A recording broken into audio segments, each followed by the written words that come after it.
नमस्ते मित्रों, जय श्री कृष्णा, राधे राधे। आप सभी मित्र बहुत अच्छे से तैयारी कर रहे होंगे निश्चित तौर पर। और आचार्य शुक्ल सीरीज की यह जो कक्षा है मित्रों, हिंदी साहित्य के इतिहास की व्याख्यात्मक कक्षा है, यह आप सभी मित्रों के लिए बहुत सारी उपयोगी कक्षा के रूप में आपको प्रतीत होगी जब आप इन कक्षाओं को पढ़ेंगे। आचार्य शुक्ल सीरीज नाम से ही एक प्लेलिस्ट बना रखी है मित्रों। आप कभी एक आध वीडियो देख रहे हो तो पिछले वाले वीडियोस भी आपको देखने हो तो बिल्कुल क्रमशः आपको प्लेलिस्ट में मिलने वाले हैं। तो मित्रों, यह मेवाड़ से जो निशुल्क शिक्षा की ज्ञान धारा प्रवाहित की जा रही है उसमें आप सभी मित्र अधिक से अधिक संख्या में अवगाहन करें, ऐसी अपेक्षा है, ऐसी मंगल कामना है। भगवान एकलिंगनाथ के श्री चरणों में प्रणाम करते हुए आज की इस कक्षा का शुभारंभ करते हैं मित्रों। ये कक्षाएं गागर में सागर भरने जैसी है मित्रों। समय कम आपका लिया जा रहा है, कंटेंट बहुत सारा आपको देने का प्रयास किया जा रहा है और वो भी पॉइंट टू पॉइंट कंटेंट आपको देने का प्रयास है मित्रों। रीति मुक्त शब्द की अगर हम बात करते हैं तो यूं कह सकते हैं कि रीति तरीका, एक विशेष प्रकार का ढंग, उससे बिल्कुल ही मुक्त होकर कवियों ने अपनी बात कही है इस कालखंड में, है ना। तो लगभग 1700 विक्रम संवत से 1900 विक्रम संवत के मध्य का समय रीति काल का माना गया है। इसी कालखंड में इस तरह के भी कुछ कवि हुए जिन्होंने रीति का एक प्रकार से विरोध किया, लक्षण ग्रंथों का विरोध किया है और अपनी ही मस्त मोला प्रकृति में बिना किसी बंधन के रचनाओं को रचा है। उनको हमने रीति मुक्त कवि कहे हैं। इसमें प्रमुख रूप से घनानंद, बोधा, ठाकुर और आलम के बारे में आज की कक्षा में हम पढ़ने वाले हैं, उनकी रचनाओं के बारे में। और सबसे महत्वपूर्ण इस धारा का कवि अगर कोई माना जाता है मित्रों तो वो है घनानंद। आइए घनानंद के बारे में समझने का प्रयास करते हैं।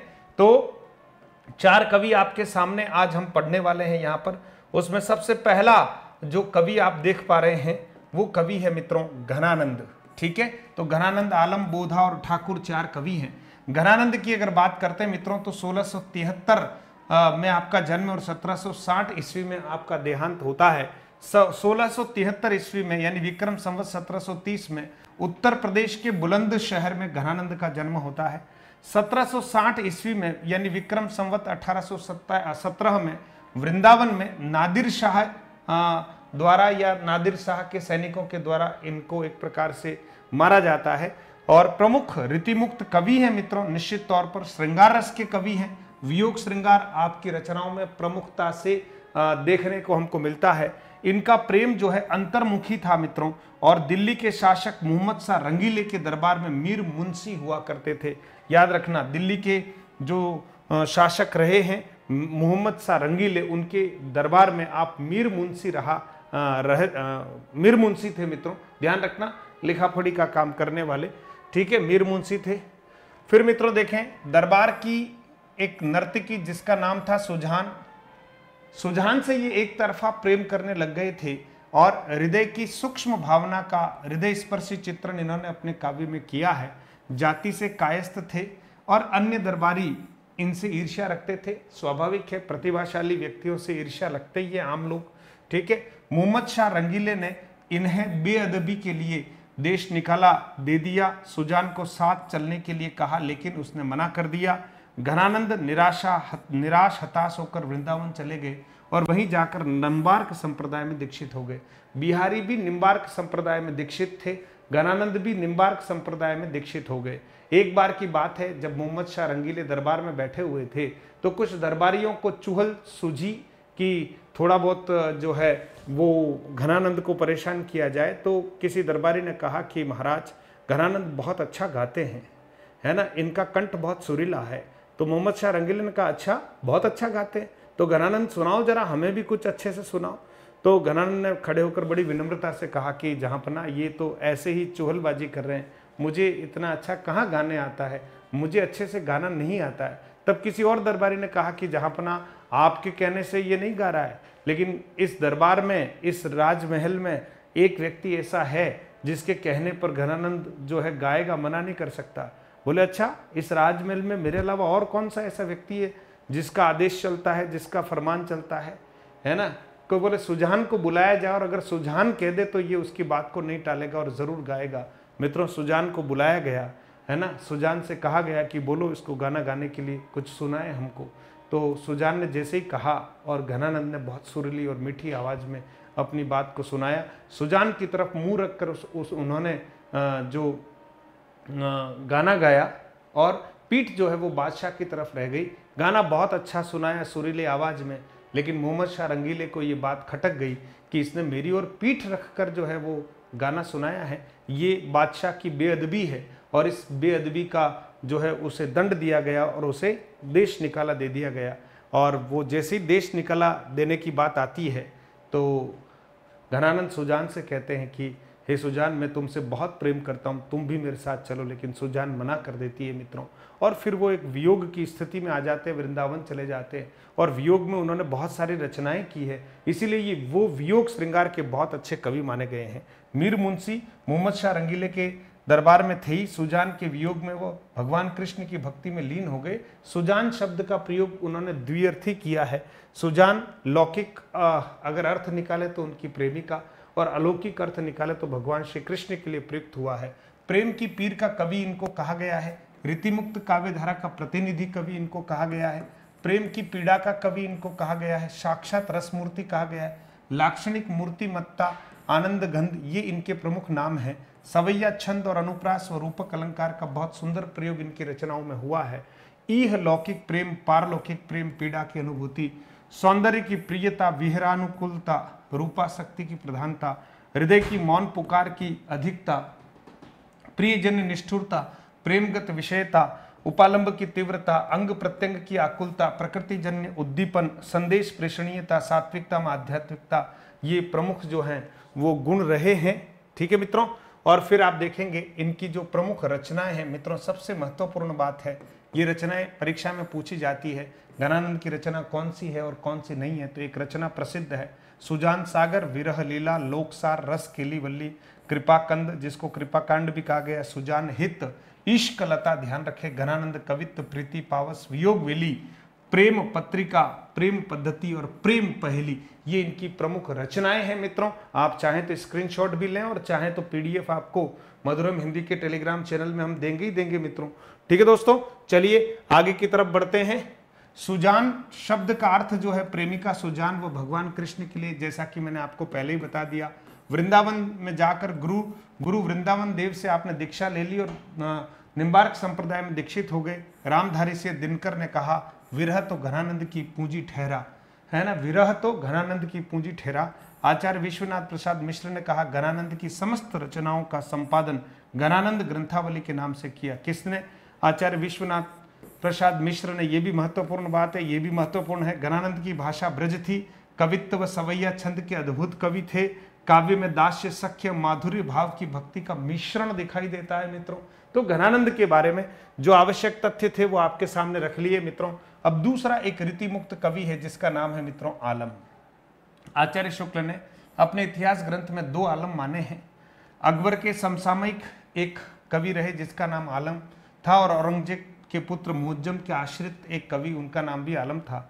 आचार्य विश्वनाथ प्रसाद मिश्र दोनों को ही एक ही मानते हैं। रीतिकालीन आलम मुक्तकार हैं जो शेख नामक रंगरेजी से प्रेम कर बैठे, है ना। ये बड़ा महत्वपूर्ण किस्सा है। ये जाति से ब्राह्मण थे, लेकिन बाद में अपनी प्रीतमा के खातिर इन्होंने धर्म परिवर्तन कर लिया और मुसलमान बन गए, और इन्होंने शेख नामक रंगरेजी से निकाह किया मित्रों। तो ये बड़ा जबरदस्त वाकया था। आलम बहुत अच्छे कवि थे। एक बार अपनी पगड़ी को रंगवाने के लिए शेख नामक रंगरेजिन के यहाँ उन्होंने पगड़ी को रखा था। पगड़ी के एक छोर में गांठ थी जिसे रंगरेजिन ने खोलकर देखा तो उसमें लिखा हुआ था, कनक छरी सी कामिनी काहे को कटी छीन, है ना। कनक छरी सी कामिनी, ये कामिनी जो है सोने की कटार जैसी है, काहे को कटी छीन, लेकिन इसकी जो कटी है कमर है वो क्षीण क्यों है, कृशकाय क्यों है। तो रंगरेजिन ने इसे पढ़ा व प्रभावित होकर इसका उत्तर उसी पर्ची में लिखकर गांठ में बांध दिया, है ना। रंगने के बाद कटी को कंचन काट के कूच मध्य धरि दीन, कि विधाता ने क्या किया, कटी का जो कंचन है वो काट कर कूच मध्य धरि दीन, इसलिए ये जो है यहाँ से कटी जो है कामिनी की या नायिका की बड़ी क्षीण दिखती है। तो यूं कहते हैं कि पगड़ी पहनते समय जब आलम गांठ खोलते हैं वह दूसरी पंक्ति को पढ़कर इतने प्रभावित होते हैं कि वो शेख नामक रंगरेजिन को अपना दिल दे बैठते हैं। और एकमात्र रचना मुक्तक शैली में इनकी जो है वो है आलम केली है मित्रों। ये एकमात्र रचना है। और शेख नामक रंगरेजिन से शादी करने वाले कौन है? आलम है मित्रों। तो आलम के बारे में हमने पढ़ लिया। अब हमारे पास है मित्रों बोधा, भाषा के स्वाभाविक रूप को लेकर चलने वाले एकमात्र रीतिमुक्त कवि हैं और प्रमुख रचना है विरह, वारिश और इश्कनामा। ध्यान रखना मित्रों, इश्कनामा, ठीक है। हाँ, और उधर क्या है, यहां पर आपने देखा है ना, उधर तो था इश्कनामा और यहाँ इश्क लता है, ध्यान रखना, इसलिए कंफ्यूज नहीं होंगे। इश्कनामा और इश्क लता, इश्कनामा जो है वो किसका है मित्रों, बोधा का, और इश्क लता जो है वो किसका है, घनानंद की रचना है। बेधड़क होकर निसंकोच बात कहना इनके व्यक्तित्व की प्रमुख विशेषता थी बोधा की। तो दोनों रचनाओं को लेकर बोधा का प्रश्न आता है, ध्यान रखना। फिर है मित्रों ठाकुर, ठीक है, और इनके भी दो ग्रंथ उपलब्ध है, एक ठाकुर ठसक है और एक ठाकुर शतक है। ठाकुर अनुभूति व अभिव्यक्ति में बड़े साहस थे। ठाकुर के काव्य में लोकोक्तियों मुहावरों का प्रयोगाधिक्य होता है। इनका काव्य लोकधर्मी प्रतीत होता है। प्रकृति के मुक्तक के साथ साथ काव्य में 30 त्योहारों का आनंदमय एवं उल्लासमय रूप जो है वो प्राप्त होता है मित्रों। तो कुल मिला के ये हमारे रीतिमुक्त 4 प्रमुख कवि थे जिनके बारे में आपको बताने का प्रयास किया मित्रों। क्लास को समय सीमा से नहीं आप आंकें मित्रों, कम समय में अधिक कंटेंट देने का निरंतर प्रयास जारी है और रहेगा मित्रों। जो इन कक्षाओं का लाभ ले पा रहे हैं उनको धन्यवाद, और जो नहीं ले पा रहे हैं उनको भी धन्यवाद। जब कभी आप तक ये कक्षा पहुंचेगी तो आप जरूर लाभ लेंगे, और जब आपको लाभ मिल रहा है तो अन्य बच्चों को लाभ जरूर पहुंचाएं मित्रों। और फिर एक द्विजदेव और है, उनके बारे में आप पढ़ लेते हैं। इनकी गणना रीतिबद्ध कवियों में भी की जाती है। मूल नाम महाराजा मानसिंह था, ये एक प्रश्न आता है। द्विजदेव का मूल नाम क्या था, ये अंतिम श्रृंगारी कवि माने जाते हैं। इनकी रचना श्रृंगार बत्तीसी, श्रृंगार चालीसा और श्रृंगार लतिका सौरभ है। तो कुछ लोग इन्हें रीतिबद्ध कवि भी मानते हैं, लेकिन द्विजदेव का मूल नाम महाराजा मानसिंह था, ये प्रश्न आता है। ठीक है दोस्तों, और आप सभी मित्र जो तैयारी करने वाले हैं वो मधुरम हिंदी प्रो एप्लीकेशन को जरूर डाउनलोड करें। फर्स्ट ग्रेड सेकंड ग्रेड की तैयारी करने वाले मित्रों के लिए हमारी 2 टेस्ट सीरीज जो है वो चल रही है एप्लीकेशन के ऊपर, आप भी उसको ज्वाइन कर सकते हैं। फर्स्ट ग्रेड वालों के लिए गागर में सागर टेस्ट सीरीज है, सेकंड ग्रेड वालों के लिए लक्ष्य भेदी टेस्ट सीरीज है, जिसमें प्रत्येक रविवार को हम एक नया टेस्ट रिलीज करते हैं और आप उसका आनंद लें। और कोई भी विद्यार्थी अगर इस एप्लीकेशन को डाउनलोड करता है तो डाउनलोड करते ही उसे कॉम्प्लीमेंट्री एक हिंदी व्याकरण का कोर्स निःशुल्क मिलता है और 2 टेस्ट सीरीज उनको निःशुल्क मिलती है। इसके अलावा अन्य जो कोर्सेज वगैरह हैं वो आप इसमें देख सकते हैं मित्रों। तो पीडीएफ प्राप्त करने के लिए टेलीग्राम चैनल है हमारा मधुरम हिंदी, उसको ज्वाइन कीजिएगा। बहुत बहुत धन्यवाद मित्रों। आगे की कक्षा में हम मिलते रहेंगे 9 बजे, आपसे निरंतर हमारी मुलाकात होती रहती है। अगली कक्षा हमारी जो भी होगी वो 9 बजे, आप तैयार रहिएगा, आपको उसके बारे में बता दिया जाएगा। बहुत बहुत धन्यवाद मित्रों। कक्षा कैसी लग रही है इसके बारे में ज़रूर कमेंट से हमें बताने का प्रयास कीजिएगा। मुस्कुराते रहिएगा, मस्त होकर पढ़िएगा, सिलेक्शन होगा।